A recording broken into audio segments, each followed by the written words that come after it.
what is up, guys? Do a little film developing on the live stream today. I'm going to try it. Hopefully I don't make any mistakes, but if I do, you guys will know. Maybe these are scheduled. Yeah, I just realized how to schedule, so I only did it about 30 minutes this time, but I'm definitely going to work on next time. I'll do it 24 hours ahead of time so you guys get a better heads up on the live streams. I got to really take my time here so that I, in theory, don't make any mistakes, so we'll see. Let me go grab my roll of film real quick that I'm going to be developing.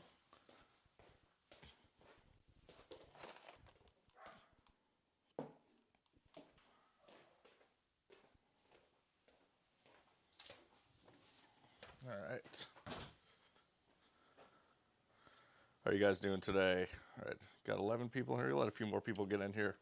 Schedule would help though. Looks like 5 or 6 of you guys were waiting, so that's good.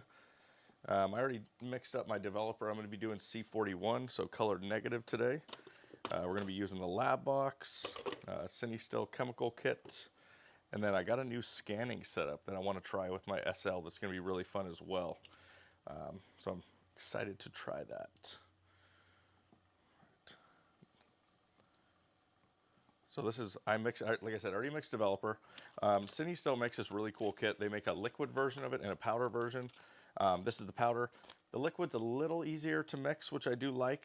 The powder's not too bad, but a little easier to mix, although it seems like, to me, the powder goes bad less quickly, so the powder lasts a little longer, which is nice. So this is, I usually just buy like 5 at a time. But I believe these chemicals, once you mix them, last about 3 months, which is nice. Or about, I think they rate 24, 25 rolls. I found around 30 rolls or so you can get out of it, which is really nice.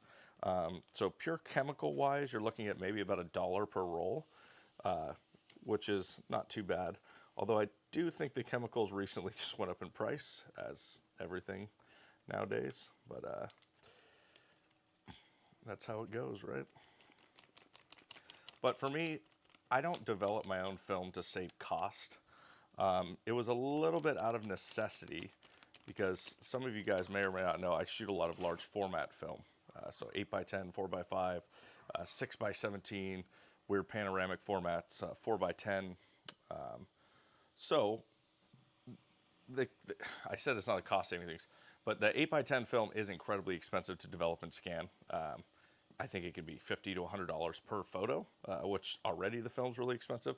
So it is a little bit of a cost thing, but honestly for me it's more just controlling the process. And if any of you guys know me, you know that I really enjoy the process of things, controlling the process, making sure that no mistakes are made. Of course, there's some great labs out there. The Icon lab, the Darkroom lab, those are both great labs here near me that do a really good job. They do dip and dunk processing for 8x10, but the other thing is just the time. It takes a lot longer to get things back. So yeah, you think, oh, shoot 5 to 10 shots of 8x10, come back. It could be multiple $100s of $500-600 worth of film and processing, and then it takes a week or so. The other thing is, with a large format film, there's a lot of opportunity for things to go wrong, not necessarily in the lab, but actually in shipping, because you got to think you have to ship that film somehow. Ideally, you would take it out of the film holder and you would ship it in a dark bag, but you don't always have those. So there's a lot of logistical challenges. So with my large format, it really pushed me to develop and scan more. When I first learned photography, it was 35 mil film and in a dark room doing it. But nowadays we have a lot of really cool tools like the lab box here, the Cinestill kit that allow you to do this stuff at home really easily. So for us impatient folk out there that want to see our results maybe the same day we shoot, this is a great chance. I'm gonna have to walk off camera a few times because my sync setup is behind the camera here, so excuse me while I step off every once in a while. This is my favorite mixing device here. It's a spatula with holes in it. Ideally it'd be plastic, to be honest, so it doesn't absorb, but the wood with the holes in it allows you to mix really well, which is nice, so I really enjoyed that. How many people we got in here? 10 people? Nice. As a film newbie, this is really helpful and keen to see how that box works in reality. Yeah, it's really fun. Another thing, if you guys don't know, we have a film photography workshop coming up with Leica Academy in LA in about 2.5 weeks. I think we have one, maybe two. I think we have one seat left in that. So if you guys want to do this process, we're not going to do color film.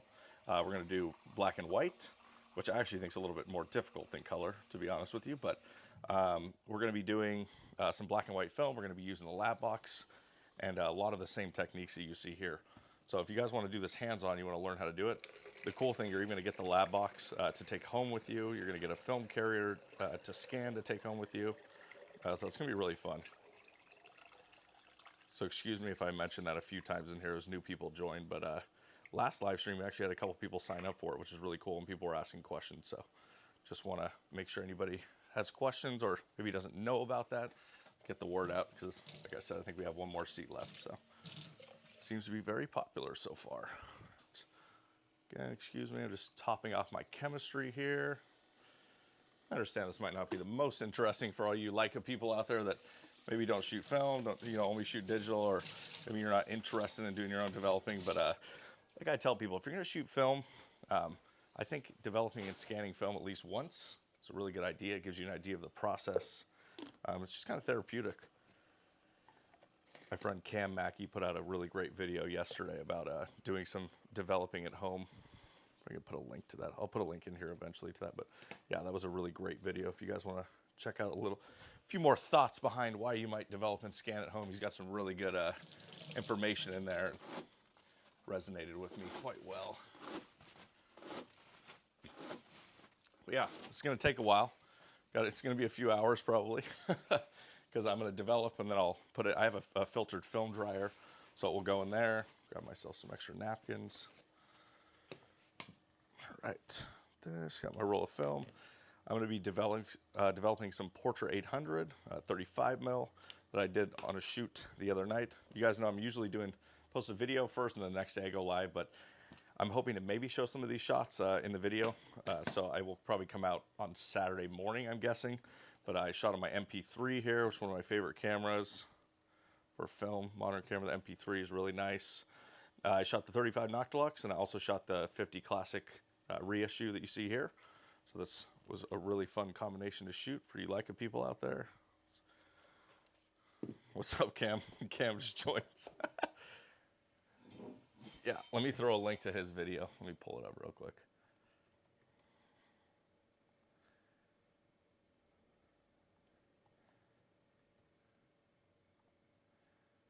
See here. Boom, first result. Yeah, give this guy a follow, give him some love, watch this video. Like I said, it's really gives some good insight into why you may want to develop your own film. Got 12 people in here. So what I have here is the Cine Still. Basically, it's like a fancy sous vide, if you guys know what that is. Or not even necessarily fancy. What it is, though, is that normally sous vides are generally going to be used at a higher temperature than we develop film at. For color negative, it's around 102 degrees. I make a little bit of an adjustment for that in here for my personal developing, but it does have a timer built into it, which I don't personally use the timer, but it's nice that you have that. You can set your temperature. And what's cool about the Cine Still stick is that the temperatures are all kind of adjusted a little bit lower for what you typically develop film. So in that 100 to 110 degree Fahrenheit range, it's able to kind of bring it down there and be very precise. And I, of course, I also have a second digital thermometer, and I'm checking the temp of my water bath here to verify that it's the same as the temperature on the Cine Still device, which is actually off just a little bit. And I calibrate this with basically a cup of ice water. It's a certain way you calibrate thermometers. So I know that this thing's very accurate. So I'll make any slight adjustments like that, but the temp of the bath can vary a little bit from side to side. So it's just within half a degree, which is good. Just doing checks. Biggest thing with film developing I found is that just being consistent with what you do, double check yourself, take your time, because time, temperature, so many variables can affect the outcome that you're gonna get. So yeah, that can have a big effect on things. Let's see here.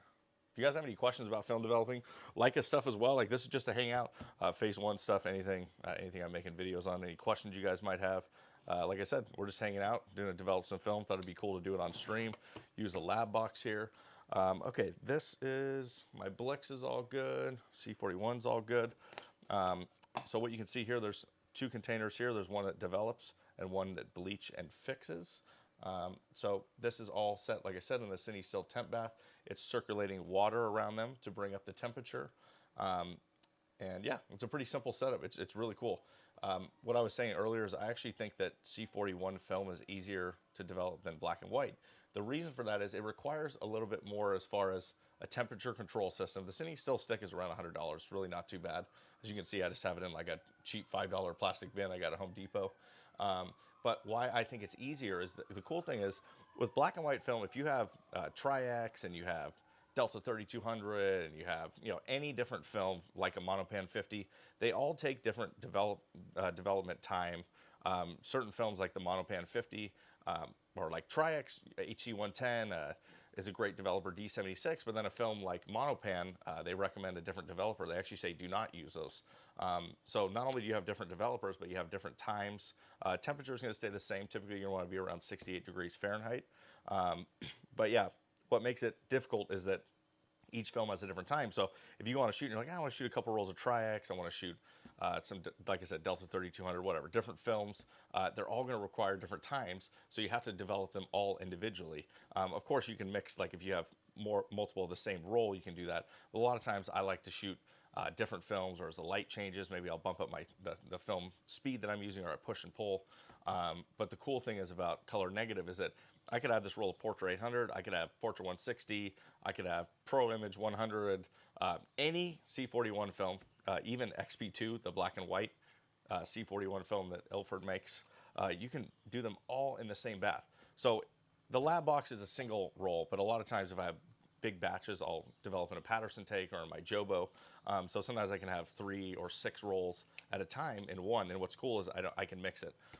So that's what's cool about C-41, all the same time, all the same temperature, so you can mix and match films in the same batch, which makes it really convenient.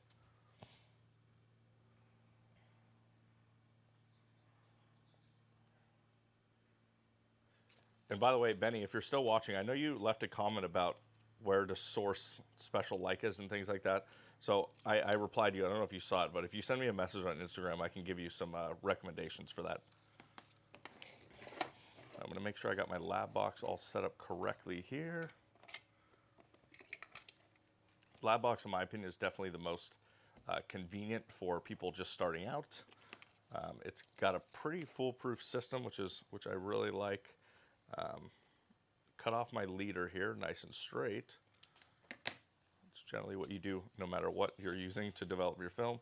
The cool thing with the lab box here, so let me do a punch. Can I punch? I don't know if you guys can see this.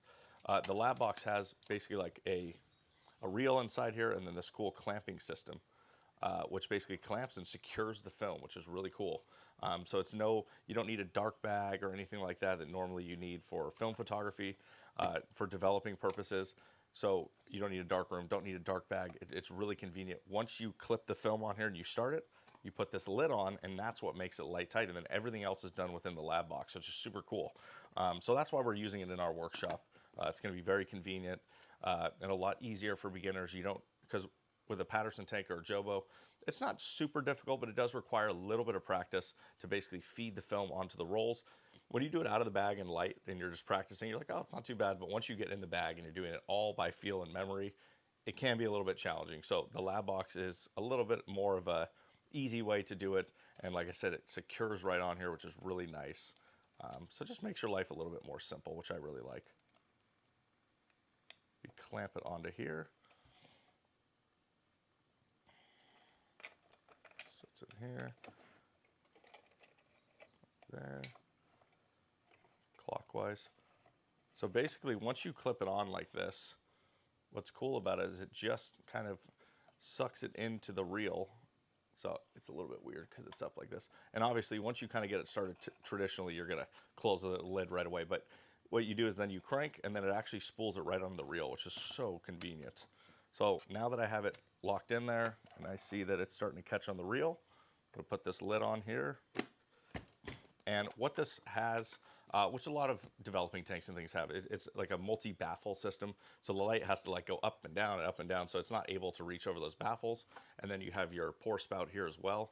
Okay, now is the point when I'm going to put it onto the reel, and then after that I got to do the actual developing, so I will need to pay attention to that a little more to make sure I hopefully don't make a mistake. So I'm just going clockwise here. Fill the film, it's spooling onto the reel really nice. What is that box? Okay, let me look at this. See if we got any questions before I get too deep into this. Love at home development, me too. Paired with a Nikon cool scan. Oh no, don't tell Cam that, he's looking at one. Don't convince him. The box, it's a company, I don't know if it's Ars-Imago or ARS-Imago. Anyways, if you type in ARS-Imago, AMAGO, I think. Cine Still, I believe, is the distributor. B&H sells them as well, but it's called the Lab Box. So ARS-Imago Lab Box, and it's pretty easy to find. It's, you know, the orange top with the black. This one here has the 135 module on it for 35mm film. I've not tried the 120 one yet. I do need to give that a try, but the 35mm one is really nice. So we just keep cranking it on here. We'll feel it get to the end eventually, or it will pull tight. Getting there. There we go. So now I feel a little bit of tension. Don't force it. Cool thing about the Lab Box, again, it's got a built-in cutter. So back here, we push this. It's a little hard to do. Hold on. There we go. Okay. Let's see that. And then we are all ready to go, which is cool. Okay. Give me 1 sec. Make sure I got all my water and everything correct.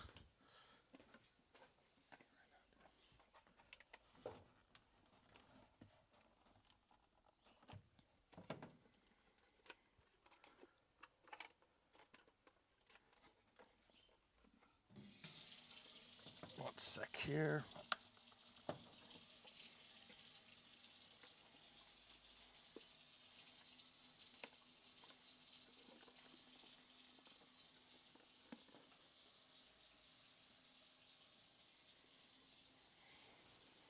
Let's see if you guys have any more questions. It's a good question. Any idea how to fix the CCD sensor for M9? That's a tough one. There's a few independent places that are replacing the sensor cover glass, but of course Leica doesn't offer that now.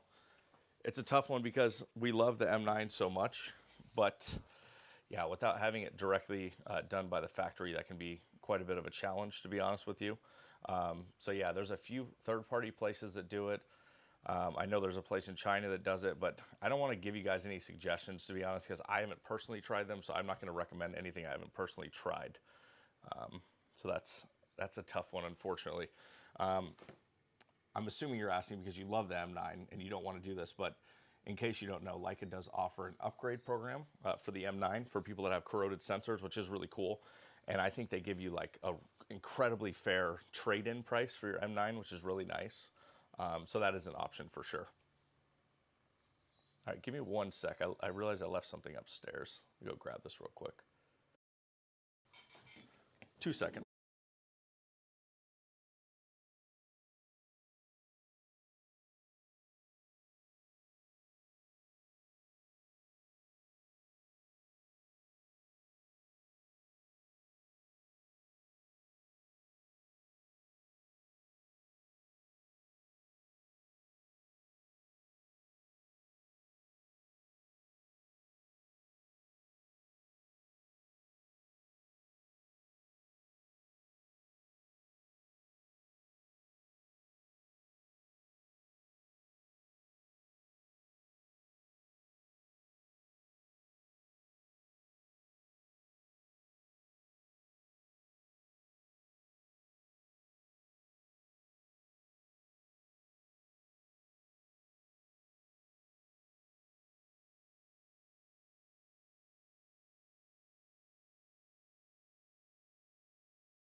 All right. Okay, we're ready to develop. Let's see here. More questions. Oh, what's up? How's it going? I see some people in here from the workshop. Nice. Yeah, sorry that wasn't the best answer on the M9. Unfortunately, there isn't really a good option nowadays. All right. So first, we have our C-41 developer here. Good thing with the film developing is always have a bunch of paper towels nearby because you're going to need them. And the lab box has a little spout here. You kind of pour into the corner, which is nice. It takes about 500 milliliters, so I'm going to pre-measure that out here.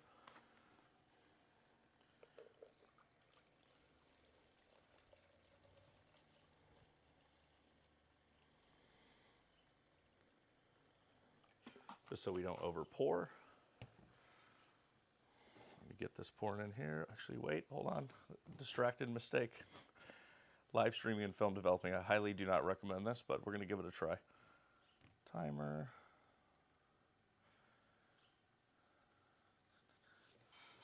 Here. Boom.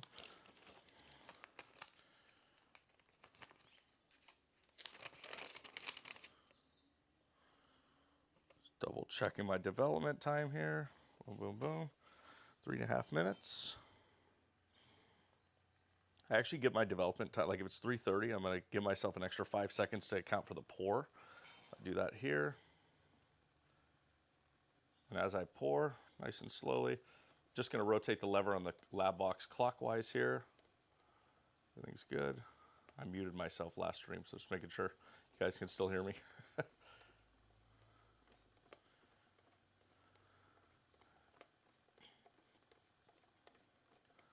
So what we're going to do, we're going to agitate for the first roughly 60 seconds. There we go. Looks like we're nice and full. Perfect. We're off to the races. We're developing now. Another cool thing with C-41 is it's very quick. It's only 3.5 minutes, where most black and white films are going to be anywhere from like 5 to 9 minutes if you push longer than that, but standard development, 5 to 9 minutes is pretty normal. So a little bit quicker. The Blix or fixing portion of it is about the same. Not too bad. That in there. This is really cool about the lab box here is we have the agitation dial here, which, center that, yep. So you just spin here, it's spinning that reel inside, which is really nice. The only thing with the lab box, you just don't want to go counterclockwise because you'll foul the film on the reel and cause a big problem. So that is one thing you got to be very aware of. Just doing that. Let me go back to my main cam here for you guys. There we go. Again, lots of paper towels. Okay, that's good. And now what I'm going to do is agitate for about 5 seconds every 30 seconds. I'm actually going to set this just on top here, just for some warmth. My focus working? Yep, there we go. Okay.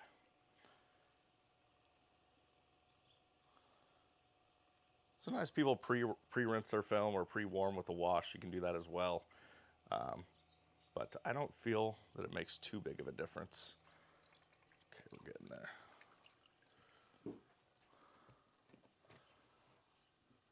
Okay, Allison said, I'm so excited I finally caught you live. Used to develop black and white in the 90s and about to dip my toes back in. Yeah, I think for a lot of us, that's kind of the name of the game, right? Like, I learned on film. I learned to develop film in high school. You know, that was kind of the class. That was the way you learned. And then, yeah, as digital came out, it's just like, why are we shooting film, right?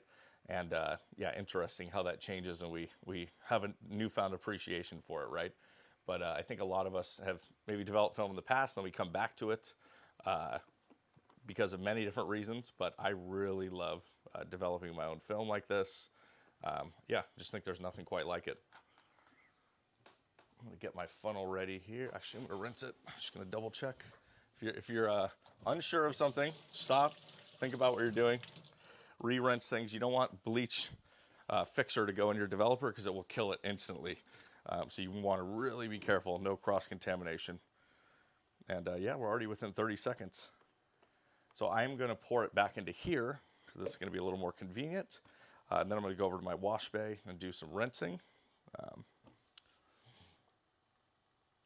Cam, you had a laborer 6 years ago? No, you had a lab box. Mainly doing 645, yep. It's got weird bubbles and scratch. Oh, that's weird, okay. I don't know, that's interesting. Okay, I'm gonna stop my timer here. Start pouring.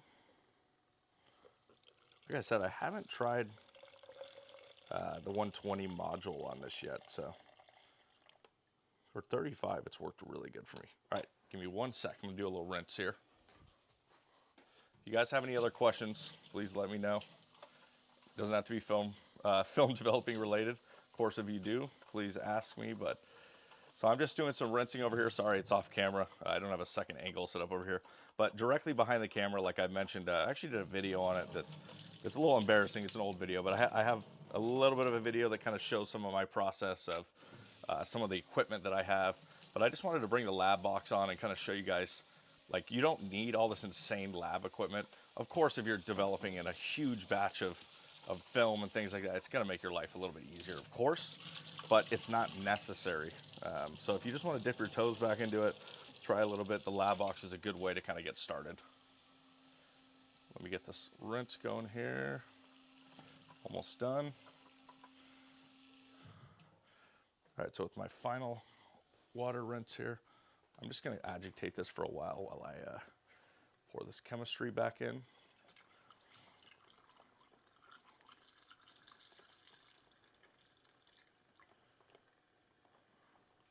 So I have just clean water in here, just agitating. At the end, I'll do a rinse with distilled water. You'll see products that are like a photo flow or a chemical that is supposed to reduce some water spotting. It kind of works. I highly recommend just using distilled water though. Like in my experience, you get no spotting. It's quite inexpensive. You can buy a gallon of it and it lasts quite a while because you don't need to fill. You could use about 250 milliliters. You don't need to fully fill it because once you spin and agitate the film, it's going to fully get submerged, which is nice. So you can see here, the water is going to turn a little bit purple. Yeah, you can see it on camera. Nice. I'm going to do one more rinse with this. Let's make sure we fully clean off all that developer. Make sure we stop the develop process. A lot of people use the stop bath. For me, water works just fine. Just a tap water. Just want to make sure you rinse really, really well. That's going to be the most important thing. All right, finish this final rinse here. We'll get on to the bleach and fix step of things. Yeah, there we go. Water's looking nice and clean, nice and clear. Beautiful.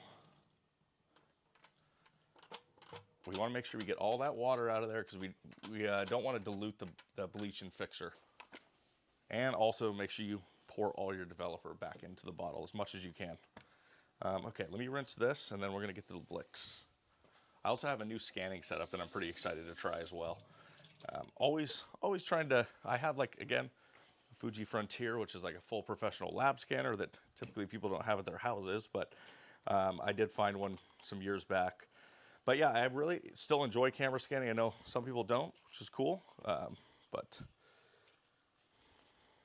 just find the system that works for you.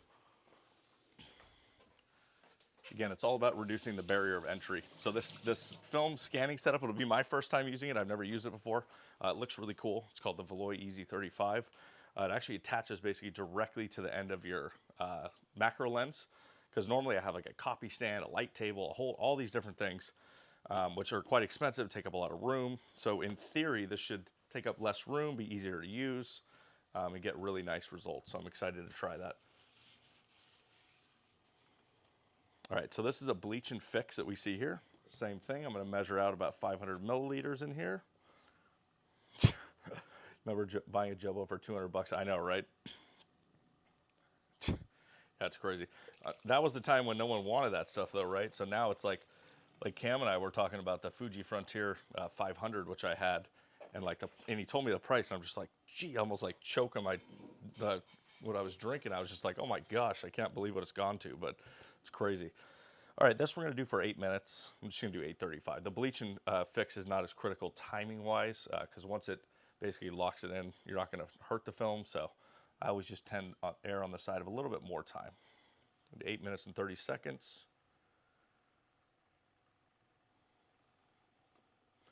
Yeah, for anybody that just joined, we're developing in the lab box here some 35 mil films, some Portra 800, using the CineStill C-41 developing chemical, whatever it's called, simplified process. And we're using the sous vide stick there and the lab box, which is pretty cool. That's a good question. Hold on, let me finish pouring this, then I'll answer that, Adam. Let's see. 500, we're getting there. I'm just agitating the whole time while I'm pouring this. We keep that film evenly coated. Keep doing that for about 20 more seconds. What do you think the best lenses are for film? How do modern lenses develop for high resolution digital look? I don't think, just like for digital, I don't think there's a right or wrong answer to that question. I think that modern lenses render amazingly on film, like the Leica monopan, for example. When I first got that, I wanted to see, because it said it was very high resolution, low grain. So I wanted to get the maximum performance out of that. So what did? I put the 50 Apo Summicron, right? I mean, I guess it's not the newest, you could say maybe the 35, but the 50 Apo, it's the highest performing 50 as far as sharpness, vignetting, just distortion, kind of perfect image. So I actually shot the Monopan 50 with the Leica 50 Apo, which is really cool, and it gave me incredibly sharp results. So when I try a new film, I often use that lens because I know that I'm going to kind of remove the lens a little bit out of the equation, so I can know kind of, hey, this is what the film is capable of, and then I'll start to introduce some different lensing. But of course, vintage lenses on film are incredible. Yeah, but there's really not a right or wrong answer. They both work great for film and digital. Again, specifically with the Leica system, which is really cool. But yeah, I love using modern lenses on film. I do it all the time. You get really beautiful results. Let me do a rinse on this bad boy. I must say, I knew this would be distracting, but it's a little worse than I expected. So I think I'm good, though. I don't know. We'll see. If the stream suddenly ends, you know I made a mistake. All right, we got about 6 minutes left on there. Like I said, every 30, we're going to agitate for about 5 seconds. Let's see, any other question? Oh, you said this is helpful building courage. Good. That's the point. That's the point. But okay, to expand on that question a little more, like kind of what I was saying is, if you want the high resolution digital look, it's going to come down to the film and the lens. So a lower speed film typically has less grain, not necessarily affecting the resolution, but a lot of us perceive grain as sharpness. So lower grain is going to help with that as well. So something like the monopan is really nice.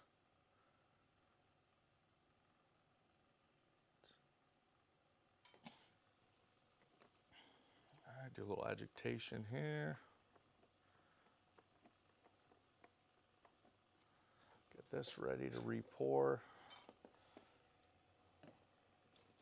Clean up some of this stuff.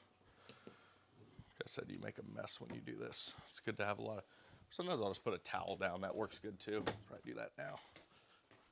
That you don't want to use for anything other than film developing after this, just in case you spill some chemistry on it. But it's a rag towel like this works good. Sometimes I'll cut up an old t-shirt. Throw this on here. Perfect. All right. All right, 5 minutes left. All right, if you guys have any other questions, please let me know. Not just film developing, like I said, yeah, any Leica stuff, anything like that, drop me a like. Damn, only 3 likes. Come on, guys, you got to give me more likes than that. But if you weren't here earlier, normally, like I said, I was doing a video, then I'll do a live the next day. But I'm hoping maybe some of these will turn out. I don't know. I tried something a little bit experimental, so it may not. But if there is a chance for a video that I'll probably shoot and edit tomorrow, it may include some of these shots in there. They're from the 35 Noctilux and the 50 Summilux Classic line, the black paint one, which is really beautiful. Finally getting my chance to shoot this. I've just been so busy with stuff with my real job. Yeah, using this has not been a priority, but finally getting in there. Does C-41 still turn tracks to mushy emulsion? Oh, I have no idea. I've never cross-processed. Oh, D76. I was like, I've never done that before. Does D76? You know, I've never had a problem with that. I always have developed my triacs with D76. For me, it has always worked really good. A lot of this stuff is personal preference. You know, you'll hear people, this developer, I love it with this film. And each developer is going to introduce certain qualities to every different film, right? So just like lensing, it's very important to try different things when you, not when you first start, but maybe once you get used to a look, then try some different things. Kind of maybe talk to someone with more experience that can, help you create that look you're going for. I've been using HC110 now, which is a liquid one-shot developer, because D76 has gotten quite hard to find a lot of times, and I haven't really seen a difference in the results, and it's still really nice. The good thing about D76 that I really like, because I'm lazy, is you can mix a gallon of it and it lasts for a couple months. Which is nice. Where the HC110, you basically mix it for every batch of film that you develop. So it's a little bit more work, not too bad. The one upside of that, of course, though, is you're getting a fresh chemistry mix every time. So probably as the months go on with the D76, you probably lose a little bit of performance. Nothing that I really notice, but definitely the HC110 could be a little better for that. Looking for a suitable film camera to use with wide angles. Have you ever considered, or have you ever used Voight lens? No, I've never used that camera. They look really cool, but yeah. How wide of a lens are you looking to shoot? Let me ask you that. Freestyle in Hollywood used to be the best source. Yeah, I definitely get some of my stuff from Freestyle. They're a good supplier for sure. Cine's still online. Sometimes I get stuff from them. But yeah, Freestyle's nice because you can just drive there if you're in LA. Some agitation here. I realize I forgot to do it last minute, so I'm going to give it an extra 5 seconds. It's okay, you can totally do that. Again, the bleach and fix is not as critical as the developing stage, so you don't have to be quite as careful. John said, bought a really nice black M3 in Japan with CLA painted by Kanto. Nice, beautiful. With all the paperwork, sub 1 million, nice, 857. Was it common for M3s to be converted? Yes, absolutely.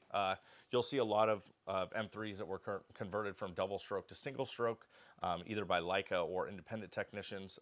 It's quite common for sure. A lot of people, or actually a lot of cameras, even dating back to like really, really early Leicas from like a friend of mine has a late 20s Model 1, I think it is, and technically that should have a fixed lens. Like imagine like a film Leica Q, right? Where you can't remove the lens, but it's actually been modified by Leica to have a screw mount on it. So upgrading to newer kind of componentry and things within the cameras, honestly around the M3 is when it kind of stopped, kind of at the end of the M3. It wasn't as common, but yeah, up until that time it was quite common for Leica or independent technicians to do kind of updates or upgrades. I actually love the double stroke. I think it's just different. It's very fun. I enjoy it. But yeah, it's single stroke or double stroke. People ask me all the time, is one better than the other? No, I don't think so.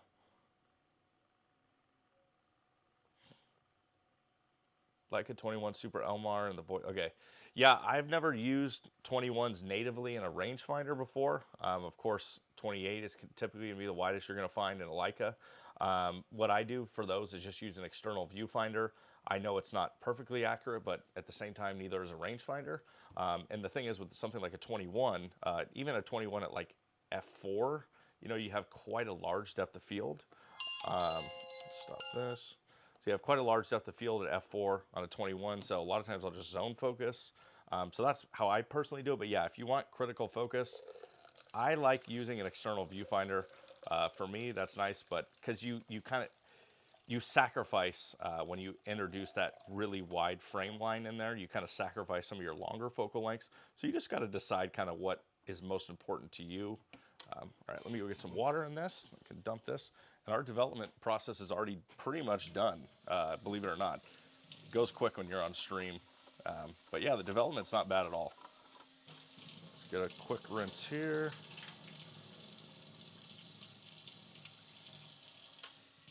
I see someone put a question in there about a silver 50 being $800. I don't know. You got to tell me what version and what condition it's in. I got to have more information than that. I can maybe somewhat answer. I typically don't like to answer those questions unless I can see a lens in person, but yeah. Silver 50 f2 run around 800. Yeah, I don't know. Are you talking about the rigid Summicron? Let me know which version you're talking about. Pour this back in here. I got some water in here. I'm just letting it soak a little bit, giving it some agitations. I'm going to do this rinse.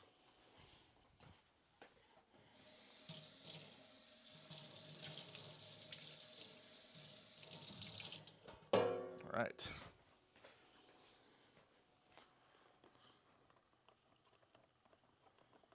give them a Leica. Yes, it's a good one. All right, let me do this final rinse here.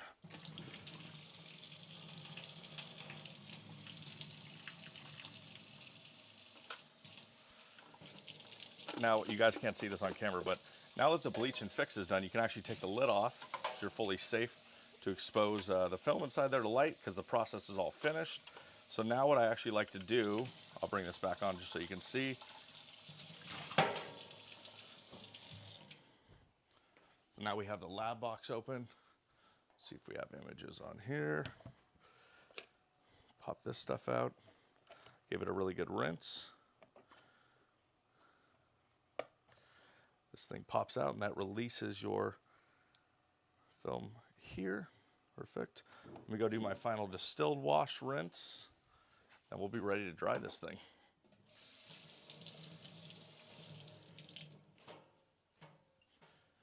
Pour in the distilled water. This thing a whisk. Right. I just washed my hands. You could wear gloves for this as well, but I just washed my hands, made sure I got all the oils off. Split this a little bit. Oh yeah, we got images. I only got to about shot 28 on this, so the beginning of the roll doesn't have any frames, but this is quite a dark, contrasty scene. I actually shot this with flash as well, so it was a little bit of an experiment. I got a really cool new pro photo setup. I'll talk about it tomorrow. Well, Saturday probably when the video goes live. All right, we're gonna unclip it here. Just being careful, not touching the center of the film, just keeping my hands on the edges of the frames. And yeah, we have some great shots on here. Well, we'll see once we scan them, but we have images. That's a good first sign. No matter how often you do this, sometimes you'll pull it out and you won't have any images, and that's always a dreadful feeling. All right, so this is my film dryer. You guys can't really see it, it's kind of off camera, but this is one of the coolest things that I have in the garage here. It's a filtered film dryer. Keeps the dust off of everything. This thing is like, it's every film photographer's dream.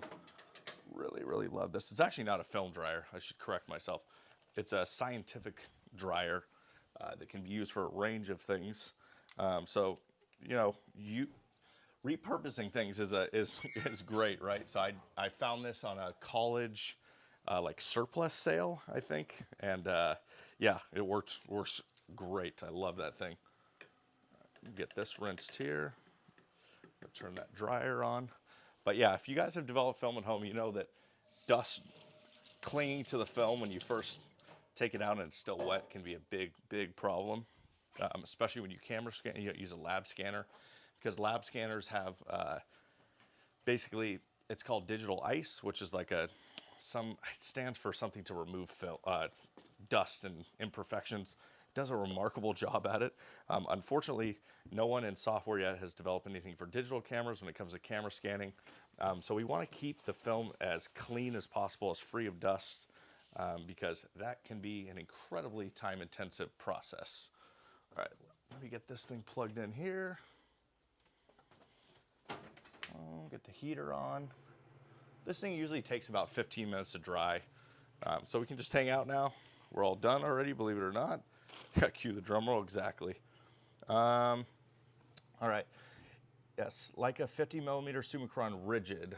Good, not excellent condition. No worries, no worries. Yeah, $800 is generally a pretty market price in that condition. The one thing I will say is, with the rigid or any of those early Leica lenses, you got to really, really be careful of haze, fungus, and scratches in the coatings. Because, especially the coating scratches, because that lens is such an early lens with coatings on it, they're quite soft. They can be damaged very easily. So even just a gentle cleaning can leave marring and marks. You're not going to find a lens that's perfectly clean, okay? All lenses of that age are going to have some sort of issue. If you know what to look for, most of them have been cleaned internally. And again, even if you don't have scratches on the, like one time I found a lens that had like a perfect front element, but someone did a really bad cleaning job inside the lens to remove haze, most likely, or fungus, and they scratched the crap out of the coatings on the inside. So I'm like, you know, you gotta really know how to inspect a lens like that. It can be a little bit challenging, but for $800, if you buy from a reputable seller, I would say that's probably a pretty good deal. It's going to be a really, really great lens. And don't worry so much about some slight imperfections. I'm very, I inspect it very clearly because to me that affects the price a lot. So I am pretty critical when I inspect things, but I just kind of go into it with the expectation that I know that probably there's going to be something inside of there. So I just need to determine whether that's going to affect image quality or not.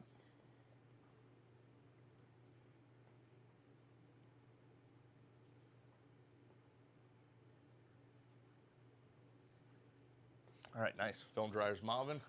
Got it on high. Cool thing about the film dryer as well, I have it dialed into the perfect temperature, perfect airflow, so it dries the film really flat, which is nice. That's another thing you can have sometimes.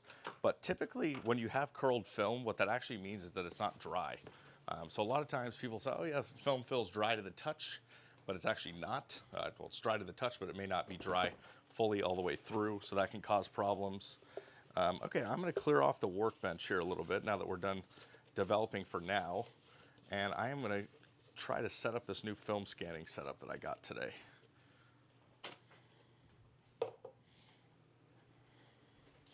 Pause this thing.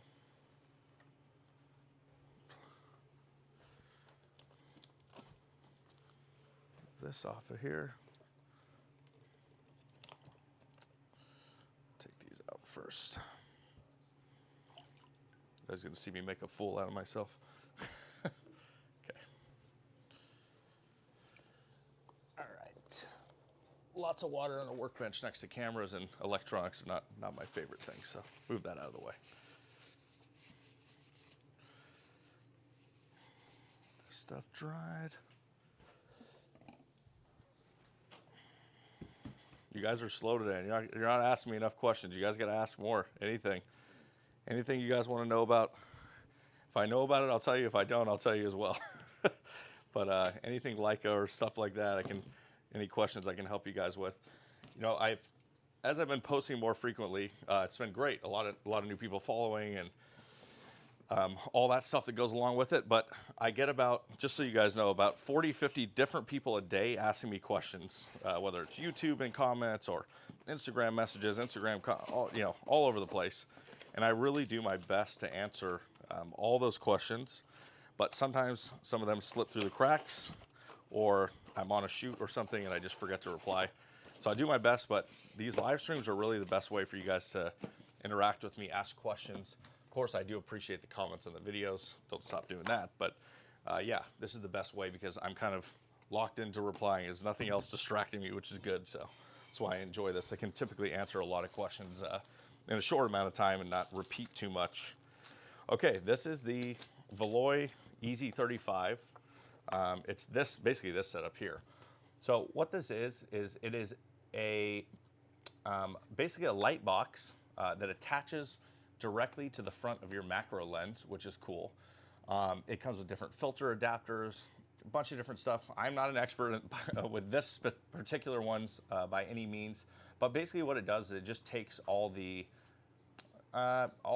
stuff that you normally have with camera scanning and combines it into kind of one more compact piece, which I think is cool. And there's actually a light box inside of this. If I turn this on, here, I'll just turn it like this. So a light box, which is really cool. You can adjust color temperature. And then because you're gonna have different minimum focus differences, you wanna use a 1-to-1 macro lens for replication. And there's different, basically, it's kind of like an extension tube, these pieces here. And from what I understand, what these do is basically just controls that distance from the center plane to where the box is mounted. So depending on which lens and what distance you focus away from it, you just use these different tubes to basically mount the light box closer or further away from the lens, which is really cool. Seems quite simple, which I really like. And they give you a suggestion in here for that. But I'm always just looking, like, for me, this is not gonna probably be the best solution overall for my personal workflow, but I'm always looking to basically find kind of alternative ways, like for our students in the workshop, for example, for this, that can simplify things and give people different options. So this thing's been out for a few years, but yeah, I really wanted to kind of get an idea of how this system works. And if it works good, I'm probably going to get another one. We'll bring this to the workshop as well. Just kind of show people different options, different ways they can do things, and really just try to, again, lower the barrier of entry. All you need is a lab box and a film holder. It's pretty simple. The light's built into it. On paper, it seems really cool, so I'm excited to try it. All right. Just getting some more people in here. Did you guys get notifications, or like how did it work when I scheduled? I know I only scheduled the live stream about 30 minutes beforehand, but yeah, I'm just curious how that worked for you guys. I know a few of you commented that that was nice, so definitely going to try to do that like 24 hours ahead of time next time. All right. So the cool thing is this lens is a 62mm filter thread, which is the same as this. So I don't believe that I need any of the adapter rings, which is really nice. So that's good. I just need to determine which of the extension tubes that I need to use first. So that's what I'm going to do here.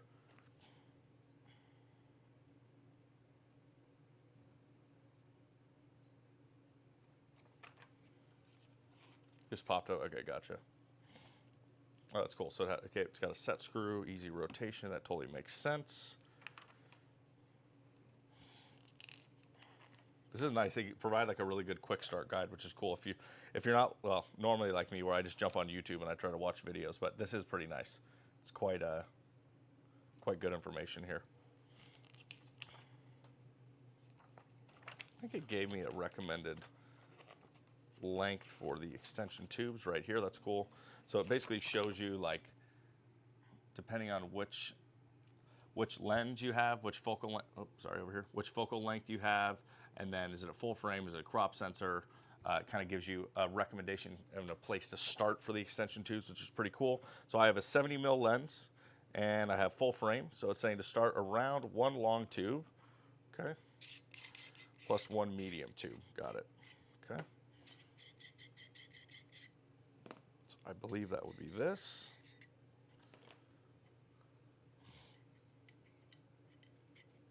Recommended a 28mm Leica M lens if you want to use for.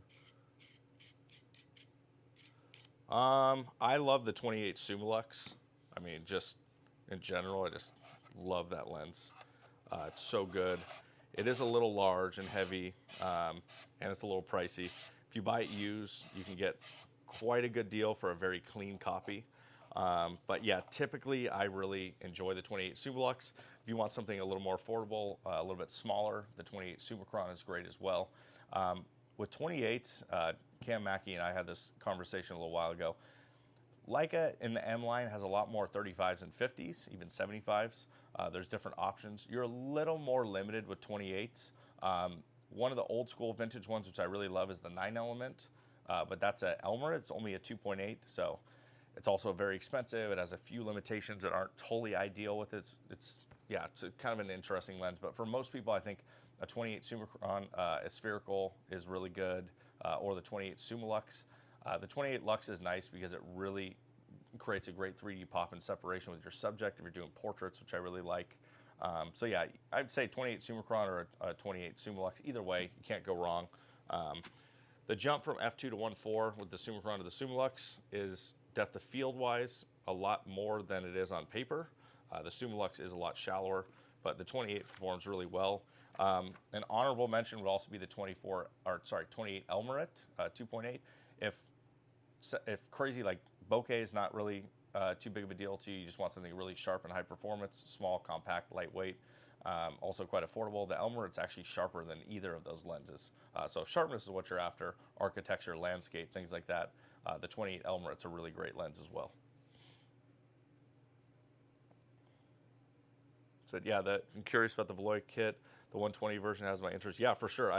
If this goes well, I probably will end up getting the 120 as well to give it a try.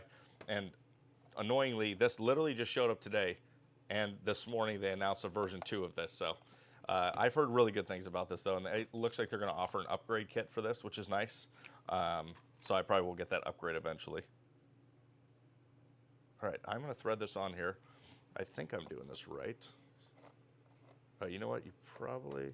Wait, is it a 62? I might be wrong. This lens actually might not be a 62. It might be like a 60... Something else. Let's see. It might be a 67. Take a look. No. Let me try this. smaller. Interesting. Okay, I was mistaken here. Let's see.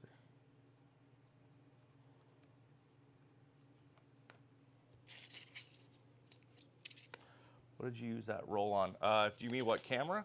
I shot on this here, my MP3. I used the 50 Summilux Classic as well as the 35 Noctilux, and it was a Portra 800.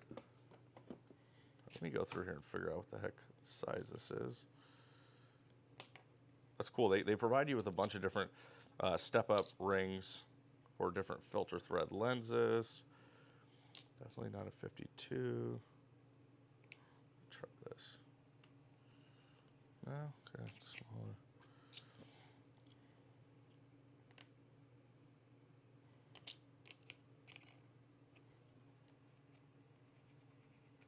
Okay, I need to just look this up. Let me see here.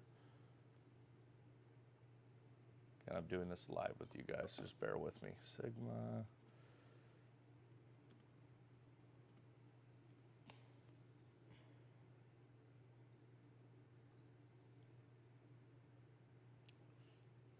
Thank you, B&H, for providing all the technical info, hopefully, specs. Oh, it's a 49 front. Okay, I was totally off. Disregard. It's kind of weird because it actually has like 2 filter threads in it in the 70mm macro. I really love this lens. It's great, but okay, 49. Boom, there we go.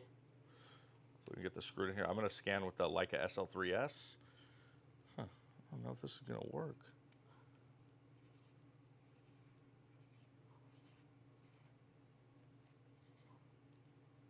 Oh, there we go. Okay, got it. It just kind of sits countersunk in there. That's interesting. Okay, and then I was saying that I needed these. I think I'm going to try this here. I'm actually going to go onto the lens first, or to the step-up ring first. Perfect. There we go. I'm going to check on that film, see how it's going there, see how it's drying. So right now the film has a bit of a curl to it, like a rounded profile, and that tells me that it is not dry yet. So even though probably to the touch it would feel dry, but it probably needs another 5 or 10 minutes and then the film will flatten out nice, which is really important when you're scanning, because if you don't have it totally flat, you're gonna get pieces of the film that are twisted, and what happens is it goes out of focus. So that's really important to have your film fully dry and flat. Let's see here. Okay, so go through here. Getting started.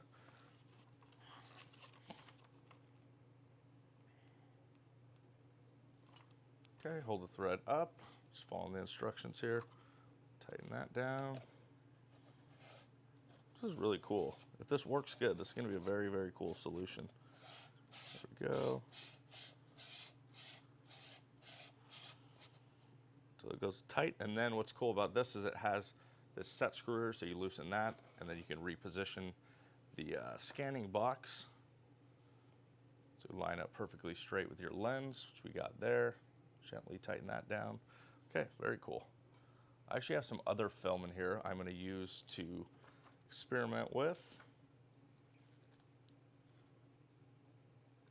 So the light is color temp adjustable, which is cool, and it actually recommends a cooler temperature for color negative. So we're going to go cool. Oh, make sure this is tightened. There we go. So nice and straight.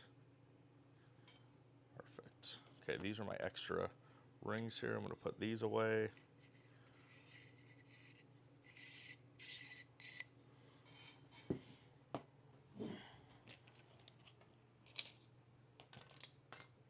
Yeah, unfortunately, I don't have screen sharing set up, so once I scan, I won't be able to show you guys directly. But let me grab another roll that I have in here. This is kind of this is a dummy roll, by the way, so disregard how I'm touching it and handling it. But let's see here. Looks like it slides in here. Normally, I'd be doing this with gloves.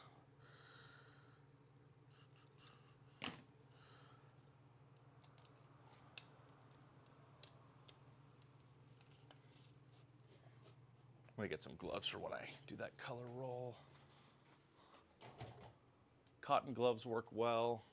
latex that don't have powder. I think it's latex. Is that? No, nitrile. Sorry, nitrile gloves work really well. They don't have any powder on them, which is nice. Might as well just throw them on now.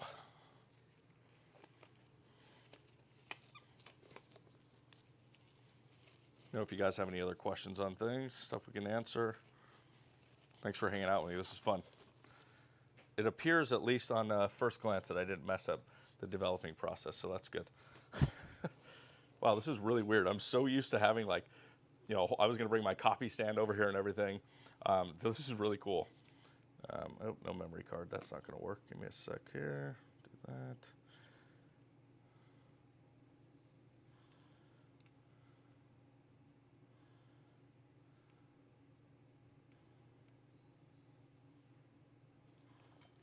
Gotta let the lens extend here for macro.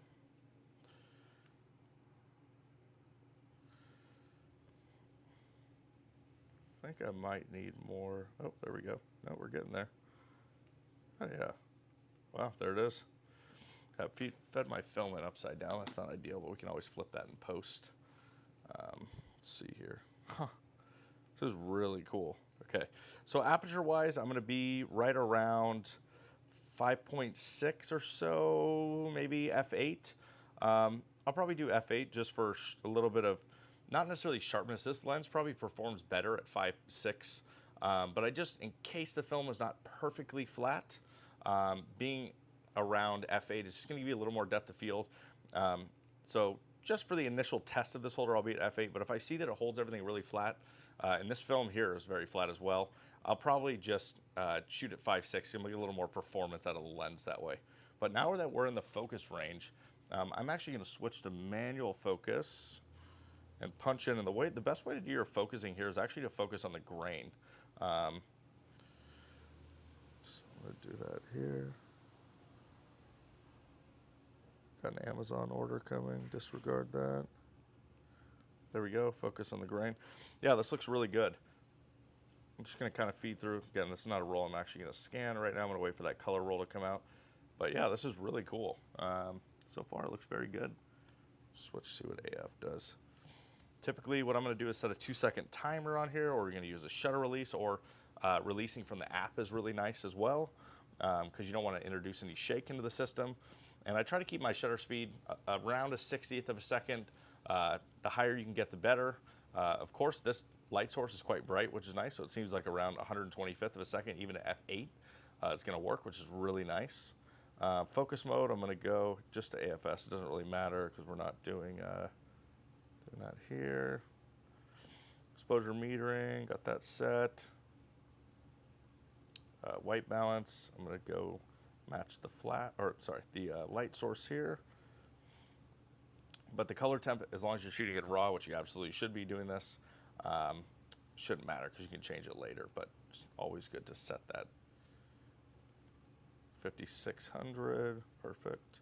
Let me go grab a memory card real quick.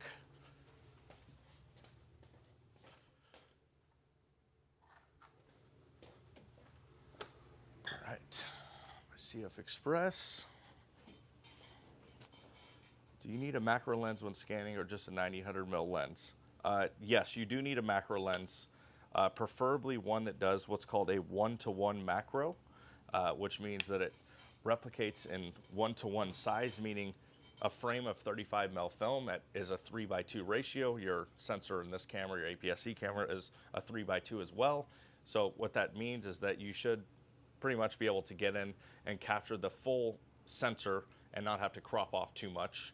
Because if you have like a 1-to-2, you're not able to do what's called a life-size recreation. So you're going to be basically a 2x away from that full 3:2 crop. So you're going to have to crop in a lot later. So if you can use a 1-to-1 lens, it's going to get you basically zero cropping, which is really nice. I highly recommend this Sigma 70mm macro. It's very affordable, performs really well. It's around $500. Another option that's either even higher performance, or if you want to save a little money as well, is you can adapt vintage macro lenses onto here. So a lot of vintage macro lenses are very high performance, very inexpensive. With a $40 or even $20 adapter, you can put it onto a camera, L mount, any of the mirrorless cameras, you can do that as well. So that's a great option. But for me, the Sigma 70mm, I use this for a lot of product photography. And it seems like in this they recommend being around 70 mil on full frame, and for what I'm seeing here, it seems to work really well. So yeah, looks really good. Ever try something like a Smart Flex SLR 4x5? Sounds familiar. Is that the Imicon scanner? I have used the Imicons before. I've used pretty much all the Noritsu, Frontiers. I have a Pacon scanner. I have a professional Epson that's like a matte crazy. It's called 11,000 XL. It's a huge flatbed. It can do 2 8x10s at a time. I use that for my large format stuff. I also use sometimes what's called a Creo scanner, which as far as I know is the only flatbed that actually does stitch scans. So it takes like basically smaller scans of say a 4x5, you stitch 6 or 8 frames together, it gives you really high res. The Creo is probably the best flatbed ever made, I think. That's really nice as well. So yeah, there's a lot of different options for scanning out there. All right, let me check on this film and see how we're looking. I'm gonna throw this back in the dryer. I'm gonna turn the light off for now. All right, film's still a little curled. I'm gonna give it a sec more. It's a little more time.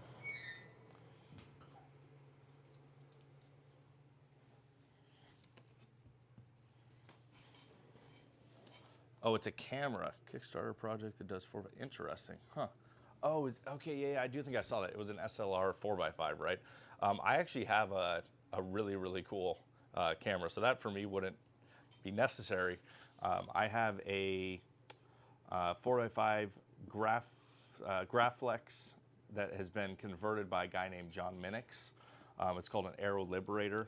It's a really, really cool camera. He's modified it with a 4x5 back, and also he puts an Aero Ektar lens in it, which is a 1940s aero reconnaissance lens from the US Navy that Kodak made in the 40s. It is one of the most radioactive lenses, if not the most radioactive lenses ever made. It's basically like a 4x5 Noctilux. It's a 172, I think, 2.5, which may not seem that impressive, but on 4x5 and f2.5 at that focal length, it's like kind of like a 55 mil. It's less than an f1. It's 0.9, 0.8 effective depth of field, which is really crazy. So yeah, that is what I use for handheld 4x5, which is really nice. John said, I make my own 17x22 fine art prints, amazing. Will these scans print as solid as ones I get from 60 megapixel Leicas? So, in my opinion, even for 17x22, unless you're going like for massive prints from 35 mil, 24 megapixels is typically more than you need. I found even like 12 megapixel scans from 35 mil are plenty good enough. The one thing I will say, which I really enjoy on this camera specifically, and also if you're using maybe an SL3, is the multi-shot mode. And there's 2 reasons for that. Number one, of course, you get the higher res. So in the SL3S here, I get 96 megapixels effective, which is really nice for printing. Again, I don't feel that I see much of a difference at all resolution-wise in normal size printing, even 17x22. If you go larger, it's nice. But the main thing is with color film is that you have no interpolation in the sensor. So you're seeing a more true color palette, and it's easier for the conversion to happen, in my opinion. So using the multi-shot mode is really nice. Typically what I do is I proof, if you want to call it that, with just normal 24 megapixels. I go through the whole roll, I find my selects that I really love, and then I decide from there what is going to be my best avenue of scanning. A lot of times it's bring it back into here, and then I do the multi-shot mode. And the reason I do that is it takes a lot more time to do the multi-shot mode. Obviously it takes more space, it's a little slower to edit, all that. So for me, I don't need to do the whole roll like that. So that's typically, I would say like a medium level would be taking it to the 96 megapixels on here. Beyond that, now something I talked about in one of my last videos, I have the Phase 1 XF system, which I think is probably the ultimate way to scan film. That's really, really, really insane. So that setup is really cool. That also has a special sensor that does the filter array in front of the sensor in a different way that's really nice, that allows you for very true colors. So that's kind of, I would say, more the ultimate way, but it really kind of depends on the size of film. So 35, 120 scanning on the Phase 1's amazing. Also on the Frontier, great colors, not the best resolution. So every way kind of has its positive and negatives. I really love the colors out of the Frontier, so a lot of times what I'll do is scan on that first. Again, it's kind of a proof for not only seeing the photos that I really like, but the colors as well. And then I find my selects, I camera scan them, and then I'll put them side by side, and I'll use that scan off the Frontier to kind of bring my color that way and use it a little bit to color match, which is really nice. So that's something I do often. Of course, you guys are not going to have mostly all this equipment. So yeah, I would say proof at whatever your base resolution is, and then once you find that if you're shooting on one of the SL cameras, even SL2S had this feature, use that multi-shot mode. It's really nice. Lawa 80. I have not used that macro, but I've heard really good things. Or I have the I think it's Lawa makes. I have the probe lens that I shoot video stuff on, which is really cool. Oh, SmartFlex at 8x10 SLR. Holy, that is insane. Okay, I'm looking that up, guys. Excuse me. That thing must be. That must look like a clown show to use that thing. It must be massive. Okay, that's really cool. Wow. Okay, they still have it on a tripod, but I sure would want to use that thing handheld. Oh, that is hilarious. Okay, I got to look at their 4x5. Let me look. Do they sell them right now? Cameras. Interesting. Okay, that's oh, so they did like a SLR like that. Okay, that looks kind of similar to what I have, to be honest with you.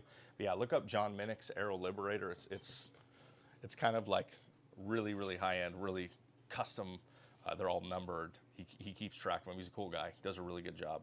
All right, let me get this set up already. That film's got to be getting close to being dried. Make sure my memory card's cleared here.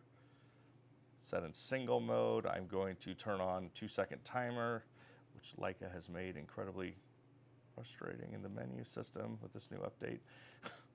Okay, there we go. It used to be in the quick menu. They've moved it. I don't know why. Let me get an idea what kind of exposure I'm looking at here. Oh yeah, that's great. So again, I'm at f8. Let me take a look at this film here. Cool thing, the light source in this is USB-C rechargeable, which is really nice.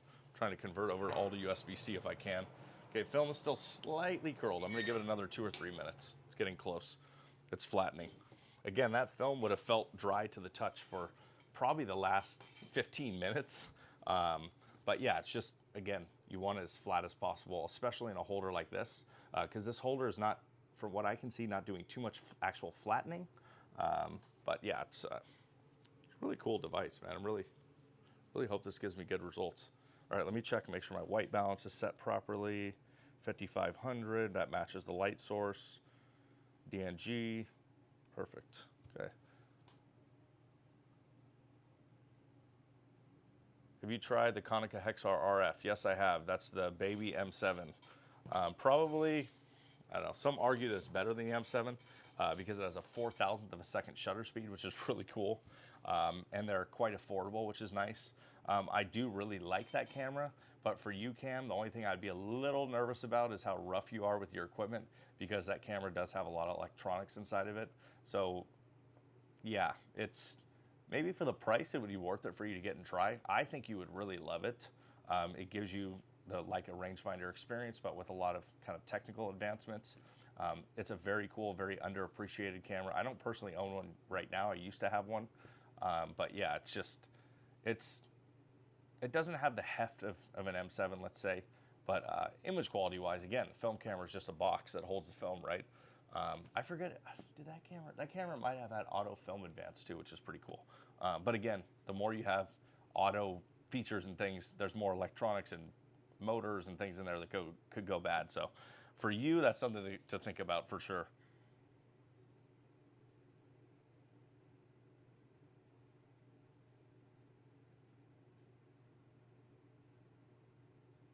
Okay.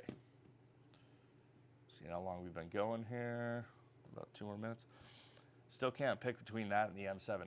Well, what are your goals for this camera, right? Like, I know we talked about it a little bit, but if you, yeah, tell me exactly what you want to use it for. I mean, I know what kind of photography obviously you want to use it for, but like, if you want it to be more rugged, I would say err on the side of the M7. The nice thing on the M7 that I'm not sure about with our ADHD brains is that the M7, even though it's an electronically controlled shutter, is that if the battery dies, which I freaking do this all the time, always carry spares with you, you do still get 60th and 125th of a second shutter speeds mechanically, which is nice, so you're not completely out of luck. With the Konica, I would assume, that once the battery dies, you're completely out of luck. I could be wrong. I never ran into that with mine, so I don't remember off the top of my head. But that would definitely be something to consider. If your battery dies, at least you have a couple shutter speeds on the M7. I'm not sure if that's available on the Konica as being how electronic it is. Rodrigo, how's it going? He asked, hey, what would you recommend as a Leica M film body, M3 or M6? I already have an M11, love black and white, torn between digital or one of these. When you say digital, you mean maybe like a monochrome camera? Okay, so the M3 and M6 are very different cameras in multiple different ways. Now, let me ask you, first of all, what's your favorite focal length to shoot? Do you shoot a lot of 50 millimeter? Do you shoot a lot of wider than 50 millimeters? That will instantly answer the question for me, or at least steer me a little bit down a pathway, because the M3 is the greatest M ever digital film, doesn't matter, to shoot 50 millimeter with, and that's because it has a 0.91 viewfinder, which means that it's very magnified. So 50 millimeter fills the whole frame of the viewfinder, which is great for 50s, but if you want to shoot anything, even a 35, you have to use an external viewfinder. So that's something to consider. The M3 is my personal favorite film camera, favorite Leica, favorite camera of all time. I do love it, and I love 50. But again, of course, you don't have a light meter. So the M6, you have more frame line options. You have a different loading system inside the camera, different viewfinder, which means I think an M6 you can see up to like a 28, which is nice. So yeah, it depends on the viewfinder that's in there. Some have 0.58, some have 0.72, some have 0.85, depending on kind of when it was made and if it was an a la carte camera. So that's, or people have sometimes upgraded them. There's a camera called the M6J. We're getting off into the weeds here, but so yeah, what focal lengths you like, and is a meter really critical to you? Those are the two questions. Ross said, Cam needs M7 Titan. Yeah, I have one. He needs it. Okay, Rodrigo, if you really shoot 50 millimeter and you love that focal length, I highly recommend trying the M3. As long as you're okay with doing some type of external light metering. You can use a light meter itself, of course. Another great way to do it is to just use your digital camera. If you have both of them with you, you can meter first with your digital camera and then transfer those settings to your film camera. That works great as well. Some people use a phone app as well, which can kind of get you by for a while. I definitely would say recommend at least use your camera to do it eventually. So yeah, if you like 50, the M3 is great, but I just want to know if you think that a light meter is totally necessary. M6, yeah, that could be a good compromise for sure. He's talking about having a 50 Sumo X for the M. It's going to be great on M3, but the M6 TTL 0.85, it gets you close to that M3 viewfinder magnification. Not quite there, but it still allows 35 mm lenses, which is cool. Yeah, so a camera with a 0.85 might be a good compromise. And then, of course, you get a light meter, right? And you get TTL if you're using flash, which some people like. Yeah, Cam, the answer is to get both. I agree. Just get all of them. Not both, all. You need all the special editions, the M7. Konica, I think, has a special edition. Okay, this is almost done. This one's taking a little bit. I just want to make sure it's totally flat. All right, how long have we been going here? Hour and 18, that's not too bad. Go another 15 minutes or so once I get the scanning done. I'm gonna go get some water. I'll be right back, guys.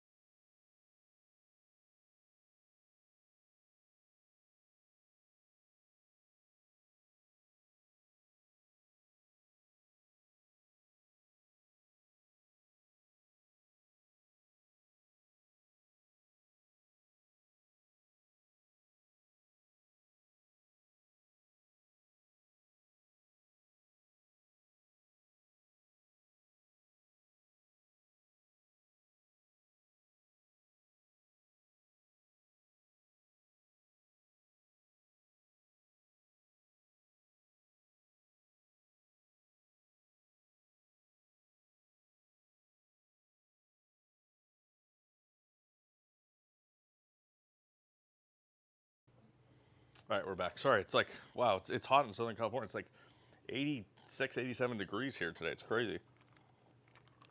Yeah, Rodrigo, keep me updated, man. Let me know what you end up deciding. Can't go wrong either way, honestly. They're both great cameras. But of course, you want to get that thumbs up button. Yeah, I appreciate it. All right. Give this film another minute here, and I think we're going to be good. Any other comments, questions? How many of you guys, well, I know Cam does, but how many of you other guys have developed your own film in the past or even are thinking about doing it? If you have any questions about film developing, I've pretty much done it and tried it all. This is a new system for me, but other than this, I've tried a lot of different options out there. And the cool thing is nowadays, a lot of people, like Cam and I were talking about this, a lot of people nowadays are coming out, like I saw a new film scanner we were talking about, processing, things like that. So in the world where we have 3D printing and CAD programs available to us, a little bit easier than we did even 5 years ago, it's really cool. Like the ability to kind of prototype and build things has really changed, which is nice. So I think over the next 5 and 10 years, if we support analog, I think, innovative products like this, we're going to still, see them coming out, which is really cool. And yeah, I think analog is here to stay. And I think especially with all the AI stuff right now, I think we're going to see a big resurgence of analog because AI cannot replicate what we can do analog with film. So I think that's going to be kind of a cool way to differentiate yourself as a photographer, especially like Cam doing portraiture, fashion stuff like that. You cannot replicate the look of film. So any tool we can use, even it's funny because I even use AI sometimes that do spot removal and things like that on film. So again, like him and I have talked about, it's just embrace things like AI where you feel like they can work for you, but not alter the artistic intention of the images. So yeah, anyways, I think film is going to be a great way to kind of, go against or differentiate yourself from AI things in the future. It's something I've been doing for a really long time. So I love film. I think it's great for that. Looking for a good quality M3, like your black paint one. Yeah, the black paint's really beautiful. Unfortunately, very expensive for an original one, but there's some beautiful repaints out there as well. There's nothing wrong with that. You have a tiny apartment, considering that lab box. Yeah, honestly, if you have a small space, lab box plus this setup, let me try it and make sure it works good. But this setup plus the lab box, I mean, you can see, I don't even know where I put the lab box, but it's such a small little thing. I don't know where the heck I put the lab box, but anyways, it's a small thing. Like, you see this is the size, the footprint of the lab box, right? So basically with this little setup here, like you're developing and scanning your film.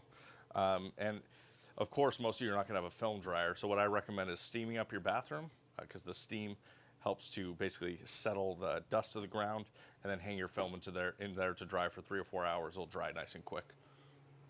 All right, I'm calling this good in here. Turn this thing off. Film dryer, I'm gonna pull this out. Nice, looking nice and flat. It's got a little curl to it, but not too bad. I think we've reached the point of being fully dry. And if your holder is good, it should flatten that film out. I'm gonna cut my leader here. Also gonna cut off the end here that has no frames on it.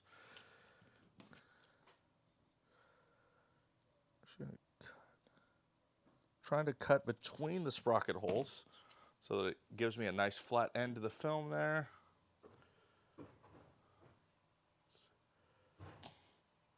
Yeah, that's a really good idea, Cam. I saw that in your video. You use a humidifier for sure. That's a great idea. Nick likes dog hair on his film. Yeah, man. Spit, rub it through the dirt. Get some dog hair on there. Yeah, whatever. That's the aesthetic choice, man. Okay, turn this light on. Feed this in here. Make sure I'm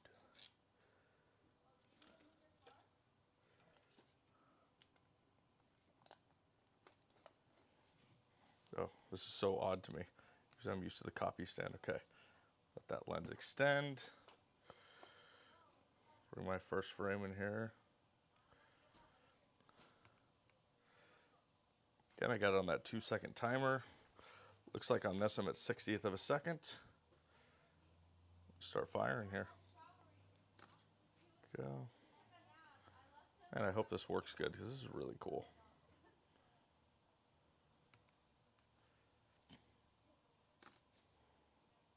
We're just going frame by frame here. doing Cam's absolute favorite thing. He loves camera scanning more than anything on planet Earth. If you just ask him, really, really loves it. He just scans old rolls sometimes for fun, even if he's not going to invert them.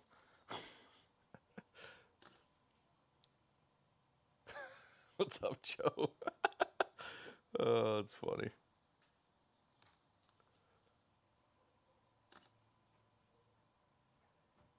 We had these ones that were wide, like a box used coat hang. Yeah. Oh, actually, speaking of Joe, oh crap, I don't know if I have.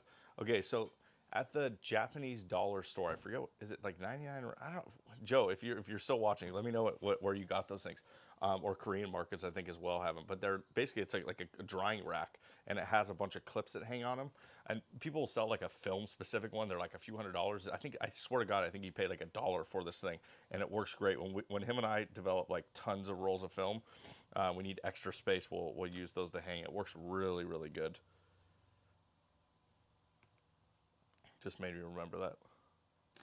Yeah, clothespins on the bottom for sure, because you want to weight down the film as it dries. Joe, I'm scanning a roll I shot with Paulina the other night. It was fun. We were by the Peterson we were taking advantage of some different lights.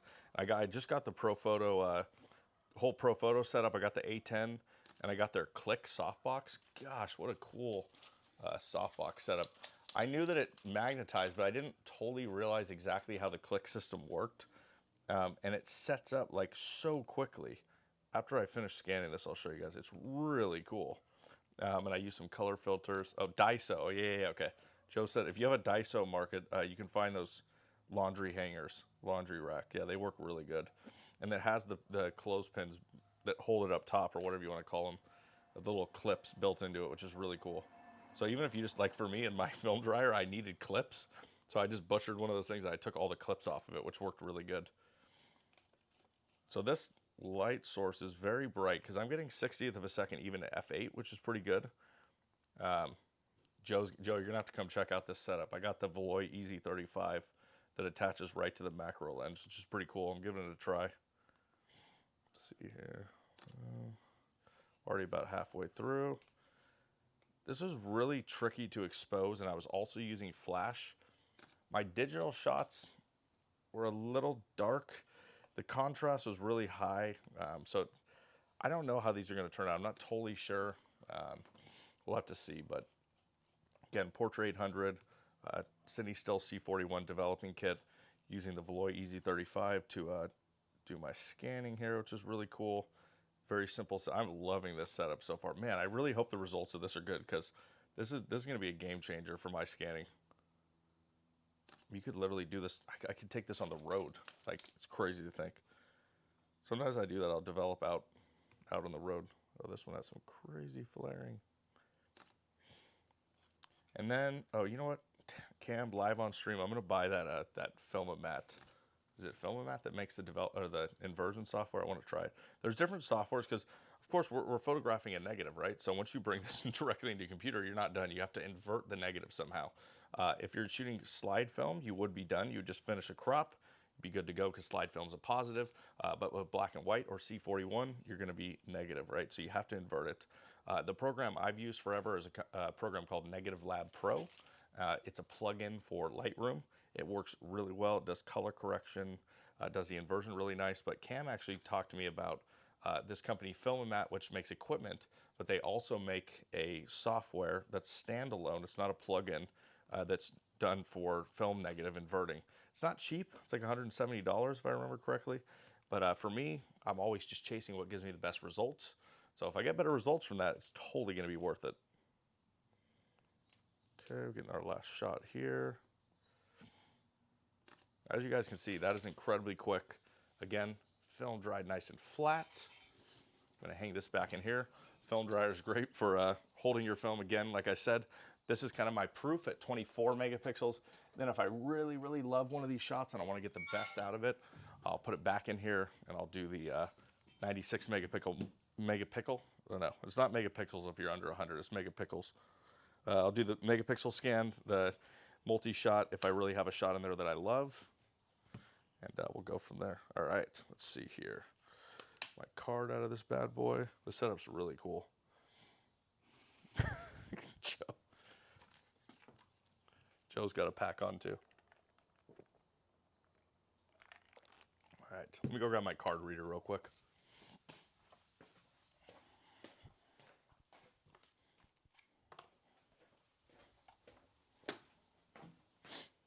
Cam, what'd you say? This is kind of crazy, just being able to scan without having to. I know, right? That's the whole thing, dude. I'm like, this is kind of like, dude, that's literally it. Like, if this works good, I mean, I don't know, man. Like, I love all the big scanners and everything, but like, it's a lot of work. It's a lot to set up. Like, if I want to scan that Frontier, I mean, I guess I turn it on and it's got a warm up and it's two computers. It's a lot, right? So for me, I have a limited amount of time, and if I still want to do this type of stuff, sometimes, the easier way, if you can do it without sacrificing too much quality, it's good. All right, let's see here. I wish I could share that. I can, but I'm not going to do it yet because I don't know if I have something on there. Okay. Let's go into Lightroom here. Actually, you know what? No, I'm going to go to Filmavat. It's Filmavat, right, Cam, that has that? Download their software, take these things off. All right, so that's it, guys, pretty much. I mean, we developed, we fixed, we did our scanning, and now the last thing that's left is our inverting of the negatives. Unfortunately, I don't have it set up yet to do that. Next time when I do this, I'm definitely working on getting my screen sharing figured out so I can do that for you guys. But yeah, okay, so the program is called Smart Convert. You can download a demo. I'm going to do the demo here for Mac. And yeah, Smart Convert, apparently it's a full standalone program. Cam, are you still using the Smart Convert? Is that still what you're using?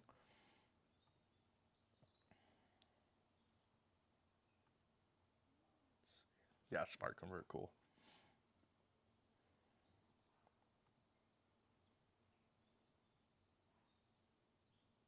Again, if you guys have any other Leica questions, anything like that, please let me know. I'll answer. We're just hanging out here, having a good time. Been live for about an hour and a half. We typically go about 2 hours, so let's see what we got. Okay, we're downloaded. Apologize, it's a little boring, so ask me questions if you guys have any. Yeah, again, like I said, I'm a little bit unsure if this film is going to turn out good, so we'll see. It was a little bit of an experiment. I was using yeah, let me go grab that. Let me show you guys a pro photo setup. It's really cool. No, I don't have an affiliate link for the Veloy.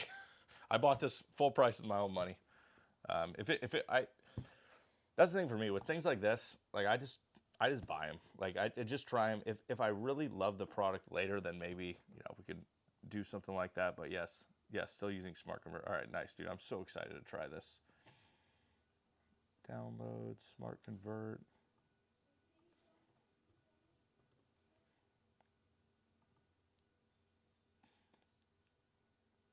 I'm excited. I need to get. Wait, Cam, how do you like that that keyboard setup? So, Filmamat makes a keyboard for Smart Convert that gives you.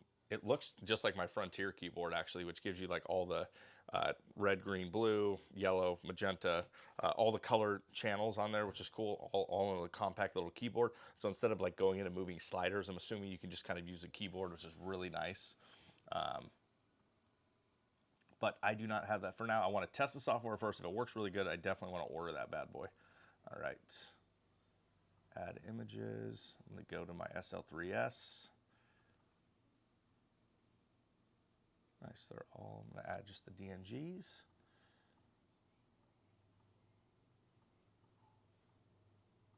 I'm excited to try this, man. I've wanted to try this for a while since we talked about it, Cam. It's really cool. Just importing all my files here, and then I'll go grab that Pro Photo setup. I'm going to talk more about it in the video tomorrow, but oh wow, it just converts that way. What the heck? Interesting. Huh. Very interesting. Wow. That is crazy. It just did all the conversions super quick. That's really cool. Let me go grab that softbox so you guys can see.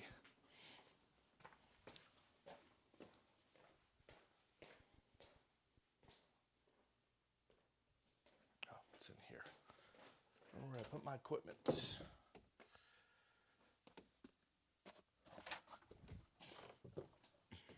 I don't have the light down here with me, but this will give you guys an idea. It's really cool. So it fits in this little thing. It can almost fit in a backpack, which is cool.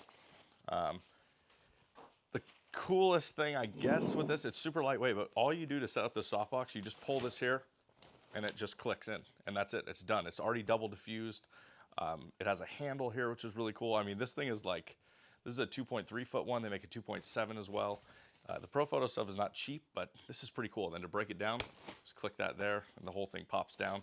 You can put your magnetic color filters in here. You can put the dome in here, and then the light itself just clips right onto the back, which is really cool. So this is actually what I used for shooting these with the film camera. And then I used the Pro Photo trigger. It worked really cool. That thing's awesome. Okay. All right. I don't want to bore you guys with me doing the conversions here, but if you have any other questions, let me know. Otherwise, I'll probably end this thing, and then, yeah, the video that I post on Saturday. I'm just seeing from the previews here, the photos are quite grainy, which I expected because it was so dang dark. But yeah, these things are looking really cool. Man, really enjoying these. Again, I shot them with the 35 Noctilux and the 50 Summilux Classic. It was incredibly low light, so I was having to find a balance between too slow of a shutter speed. But yeah, it's hard. I know, Eric. Gosh, they're releasing a new version of the EZ35.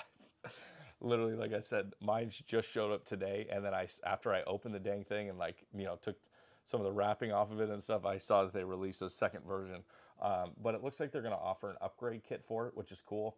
That's a little bit discounted, so I'll definitely order that upgrade kit. But yeah, I was just like, are you kidding me? Yeah, that's how it goes. That's my luck, though, you know. All right, this is cool. Huh. I just...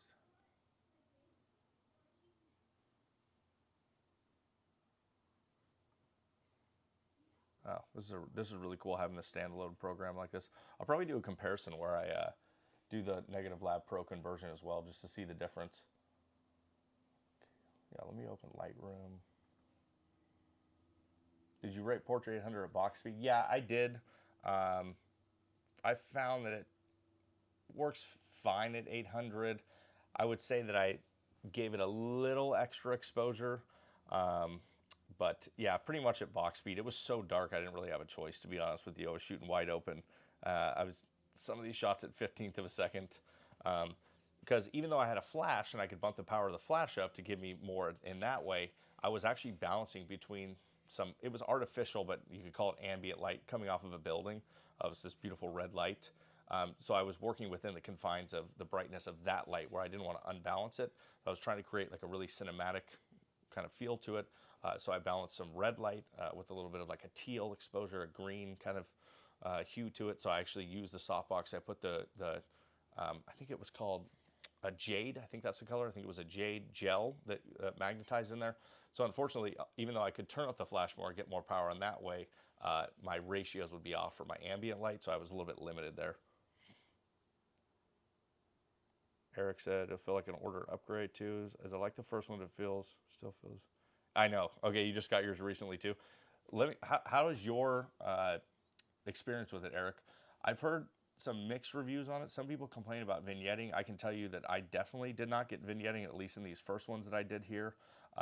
Now, I've also heard that it may be depending on the lens, and it seems like full frame camera with 70 mil, the Sigma specifically, they really like for it. So I could just be having good luck there, but I'm actually curious, yeah, if anybody else has used the EZ35 from Veloy, how their experience is with it. Yeah, I'm gonna have to buy this. I think you get watermarks on them. All right, let me open Lightroom here. I might be able to create a thing here that you guys can see. So let me give it a chance. Let me give it a try. Let me see if I can pop up some of these images. Plus.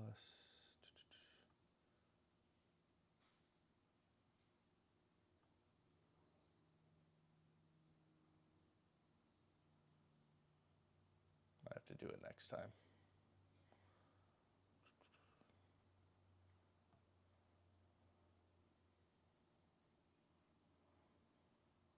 I wish I could show some of these images from my digital camera. I shot on the M11 as well. Not my favorite low light camera, but worked pretty good in this instance. Is this? Yeah, just really trying to create beautiful moody lighting. Again, I'll talk about this more in my video on Saturday. But just doing some testing. Oh, yeah, some of these are really nice. I'm really happy. I was using the close focus on the 35 Noctilux and getting some really cool results. Scan maybe 30 rolls, Nikon full frame 105 macro, had no issue. Okay, cool. Much more light saying, yeah, totally, I agree. Okay, that's good feedback to hear. I'm yeah, definitely gonna be using this thing a lot more. Cool. Okay, if you guys don't have any more questions, I'm gonna give it like another couple minutes, see if you guys have any questions. Still got a few people in here. So yeah, if you guys have any questions on scanning, on Leica stuff, phase one, anything that I'm doing my videos on, please let me know and I can answer to the best of my abilities. But yeah, just importing some of these negatives into Lightroom. I'm going to try Negative Lab Pro, give it a shot here, see how the conversions look. I'm going to compare them to that other program that I just downloaded as well. Okay, here we go. Boom, boom, boom. Yeah, this is fun. It appears from the images that I didn't totally mess up and develop something wrong, being distracted on the live stream, so that's good. Lab box worked great as always. All right.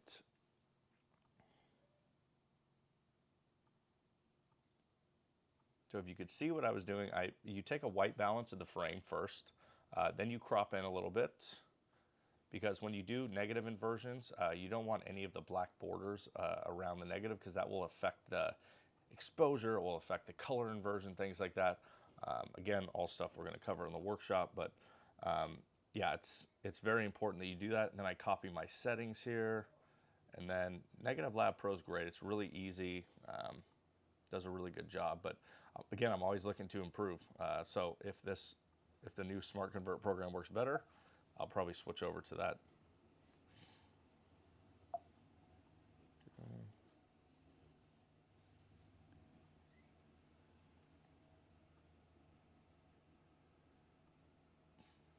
Let's see what we got here.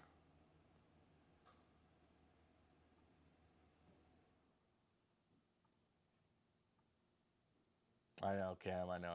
I'm just gonna end it. Next time I'll do the screen sharing for sure. Okay, I think we're good. Like I said, I'll show some of these images in the video that hopefully I'll film and maybe post on Saturday, maybe Sunday. But look out for that this weekend. Appreciate you guys joining me. If you're watching back, not live, give me a like on here. And yeah, appreciate you guys. And it was really fun. And we'll see you on the live stream next week.